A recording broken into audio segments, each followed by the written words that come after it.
Di luar sana banyak orang yang terjebak dengan yang namanya judi slot. Dari mulai kalangan remaja, orang dewasa, bahkan orang-orang yang sudah berumah tangga.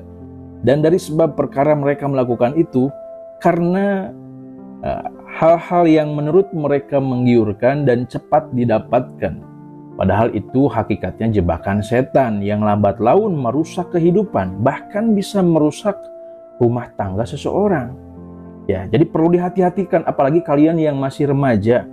Ya, mulailah menata kehidupan dari sejak remaja. Dan bagi kalian yang sudah berumah tangga, perbaiki.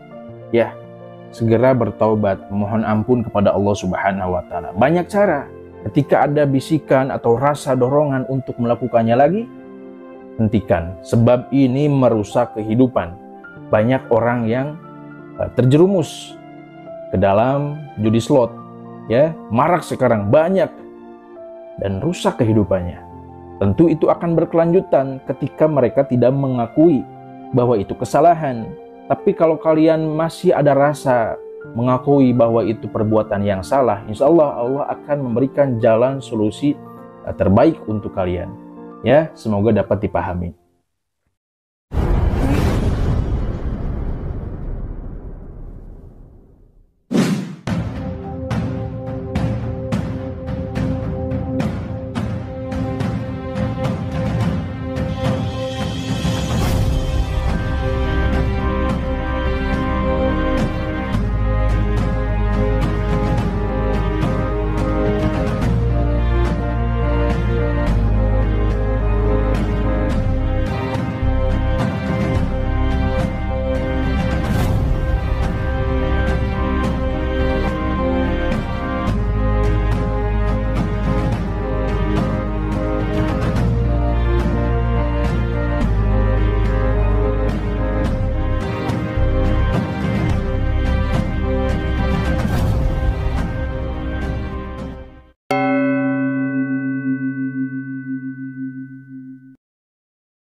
Assalamualaikum warahmatullahi wabarakatuh. Bismillah, alhamdulillah, ala ni'matillah, la hawla wa la quwata illa billah, amma ba'd. Sedulurku dimanapun kalian berada, semoga kalian semuanya sehat selalu, sehat pikirannya, sehat hatinya, dan selalu memiliki niat-niat yang baik untuk kedepannya. Berkah, alhamdulillah sedulur semuanya. Di kesempatan kali ini saya ingin membahas dan semoga menjadi solusi untuk kalian yang terjebak di dunia yang namanya judi, perjudian. Judi yang secara online ataupun offline itu sama saja. Hakikatnya merusak, lambat laun terjerumus, kekacauan, kegelisahan, kekhawatiran di dalam kehidupan, akhirnya merusak. Yang sudah berumah tangga tentu pasti rusak. Yang belum berumah tangga pasti akan tidak karuan, tak tentu arah dalam menentukan jalur kehidupan. Hidup tak ada rasa, ya, hidup serasa, hidup yang mengambang tanpa adanya rasa. Sebab tertutupnya hati, gelapnya hati, tidak ada nur di dalam diri atau batin seseorang tersebut. Jadi silakan dipahami. Simak video ini hingga selesai. Kalian perlu menyadari bahwa hidup itu hakikatnya ketiadaan dan berujung kematian. Kullu nafsin dha'iqatul maut. Setiap yang bernyawa pasti akan merasakan yang namanya kematian. Patokannya satu, menyadari, ya, mengenali diri, hakikat diri. Barang siapa yang mengenal dirinya, maka dia akan mengenal dengan Tuhannya. Siapa? Rabbul Alamina, Tuhan semesta alam, Allah Subhanahu wa taala. Sebab orang tergiur ingin masuk ke dunia perjudian atau yang sedang ramai sekarang itu judi slot contohnya gitu ya. Karena mereka ingin instan. Ya, dengan uang modal sedikit bisa beranak pinak, bisa berganda seperti itu. Padahal awal-awal memang itu permainan karena ada yang mengendalikan. Ya.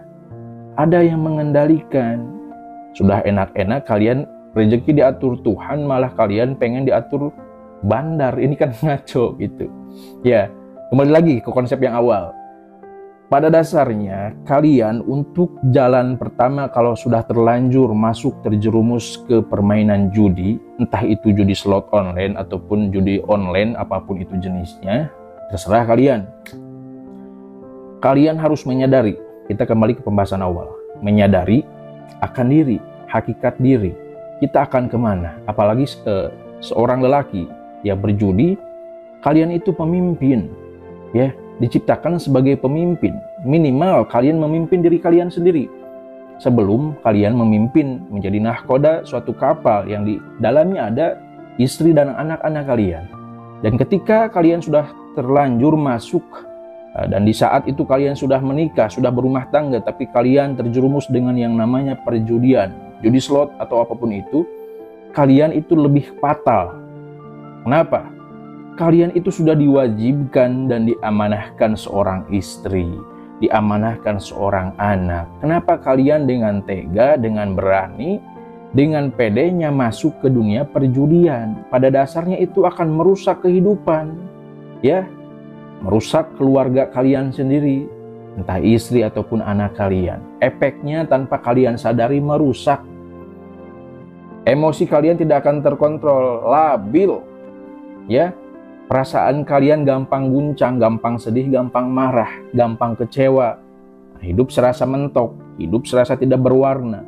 Itu salah satu dasar sebab dari perbuatan kalian. Jangan mau dipermainkan oleh bandar, ya, atau siapapun itu. Permainan judi adalah permainan setan yang di dalamnya pasti menjerumuskan. Makanya kembali lagi ke konsep awal. Kenali dirimu. Sebab ketika kalian sudah mengenal dengan diri, kalian akan paham bahwa diri ini harus dibawa kemana. Kita hidup tidak hanya sebatas hidup saja, adanya alam ruh, alam kandung, dan saat ini kita berada di alam dunia. Alam kubur sudah menanti kita. Ya. Alam kubur sudah menanti kita. Adanya alam ruh, kita ditiupkan ke alam kandung. Ya, masuk kita istilahnya diturunkan ke alam dunia saat ini untuk menjalankan segala kewajiban yang diamanahkan dari Allah terhadap suatu insan, atau suatu manusia. Insan kamil terlalu jauh, insan pilihan, manusia pilihan. Minimal kalian bisa memilih kehidupan, jalan, perjalanan kalian yang kalian kendalikan. Itu sudah cukup dan baik. Minimal kalian menyadari akan hidup. Itu sudah cukup, jauh lebih baik. Akhirnya kalian bisa memimpin kapal yang kalian nahkodai. Ajak istri anak kalian ke jalur yang baik, ke jalur yang benar. Makanya mau kalau konsepnya harta itu, saya sudah berapa banyak ketemu orang yang hartanya banyak, mobilnya banyak, kendaraan intinya, asetnya banyak, tetap hidupnya gelisah, kecewa, serasa banyak kegelisahan, banyak kekhawatiran. Karena apa? Patokannya materi. Memang betul materi itu sangat butuh untuk kendaraan fasilitas kehidupan. Tapi ketika seseorang batinnya belum merdeka, itu akan percuma. Nih poinnya di situ. Yang harus dimerdekakan itu batin dulu, wadah, pondasi dulu. Apa? Tentu kolbu yang ada di dalam jiwa seseorang, di dalam diri kalian, di dalam diri saya. Itu kendalikan. Bagaimana cara mengendalikannya? Dengan memahami hidup. Konyol kalau kalian ingin memahami hidup, tapi kalian masih bergelut di dunia permukaan, belum nyampe ke dasar. Di permukaan aja kalian masih teriak-teriak. Orang lain sudah memikirkan dasarnya, ujungnya, ataupun akhirnya. Kalian baru mengawali, tapi kok menghancurkannya sendiri. Tapi tidak ada yang terlambat, karena sesungguhnya Allah sangat mencintai seorang hamba yang mau bertobat. Jangan, aduh saya sudah terlanjur, aduh saya sudah begini. Udahlah, udah terlanjur, yang penting balik modal dulu. Wah, ini tambah parah nantinya. Tambah ngaco. Bahkan terjerat hutang ke sana, hutang ke sini demi permainan judi. Saran saya, stop judinya, bereskan hutangnya. Gitu. Kalau berkaitan dengan ribawi atau hutang yang berkaitan dengan pinjol, jangan dibayar. Saran saya. Tapi bayar pokoknya saja. Sesuai dengan jumlah yang kalian pinjam waktu itu berapa. Bunganya terserah, biarkan saja. Ya, paham sampai sini. Jadi pertama bereskan hutangnya kalau ada yang punya hutang. Kalau yang tidak ada punya hutang, cukup dengan melakukan taubatan nasuha, tobat yang sebaik-baiknya tobat. Ya, dengan cara apa, Kang? Dengan cara mandi tobat, membersihkan diri. Bagaimana saya masih bingung? Cari pembina ilmu yang sesuai dengan apa yang kalian hadapi, tentu dengan jiwa. Ruang lingkup masalah jiwa tentu orang yang memang paham dengan ilmu hikmah. Cari, itu minta dibimbing, pembersihan diri dengan cara mandi tobat, dibimbing untuk melakukan tata cara sholat tobat. Kang, saya pengen rezeki melimpah, lakukan sholat tobat dan amalkan amalan yang perlu dibaca. Dengan awalan kita memohon ampun dulu terhadap siapa? Rabbul Alamin, Tuhan semesta alam, Allah Subhanahu wa Ta'ala yang menguasai langit dan bumi beserta isi-isinya. Seperti itu. Lakukan selama 7 hari, ya, bina batin. Beres mandi tobat, lakukan sholat tobat. Beres sholat tobat, lakukan bina batin selama 7 hari.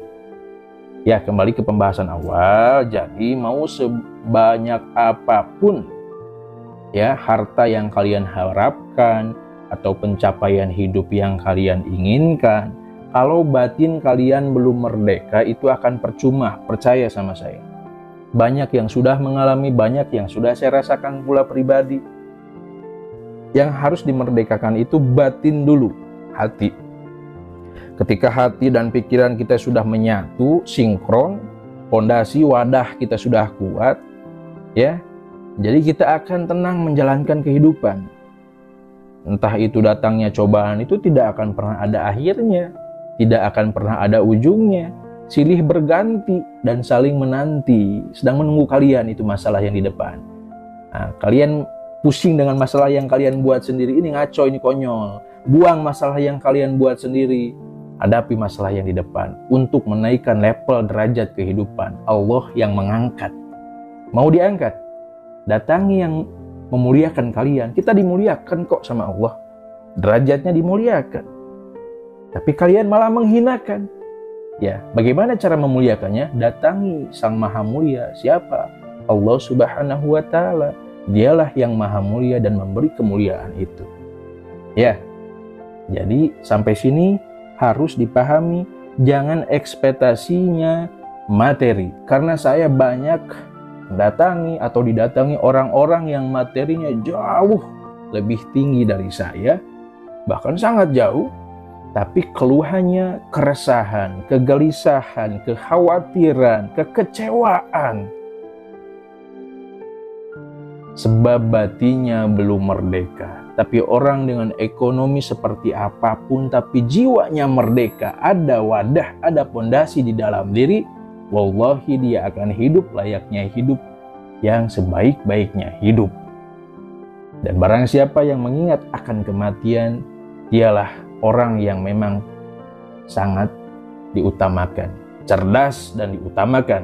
Dan orang yang paling utama adalah orang yang menyiapkan bekal ataupun amal untuk nanti kelak di akhirat. Jadi udah jauhi hal-hal semacam itu, bersihkan apa yang perlu dibersihkan, tobati, sesali, sadari. Dengan semua itu kalian akan kembali ke jalurnya. Ya, bagaimana Allah menaikkan derajat kehidupan kalian sementara kalian menciptakan masalah yang kalian buat sendiri.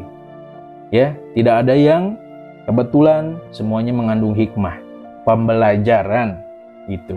Dan tidak ada yang terlambat sebab kalian masih diberi napas, kesempatan hidup, gunakan dengan sebaik-baiknya.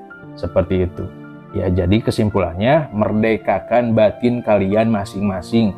Kalau patokannya materi, kalian akan capek sendiri. Seperti itu. Ya, pahami, sadari, koreksi. Mulai dari sekarang. Semoga ada kebaikan dengan penyampaian yang sederhana ini. Ambil yang baik, dan setiap perkara yang saya sampaikan jika itu memang baik, hakikatnya datangnya dari Allah Subhanahu wa Ta'ala. Saya tutup, akhirul kalam, wabillahi taufiq wal hidayah. Wassalamualaikum warahmatullahi wabarakatuh. Salam seduluran.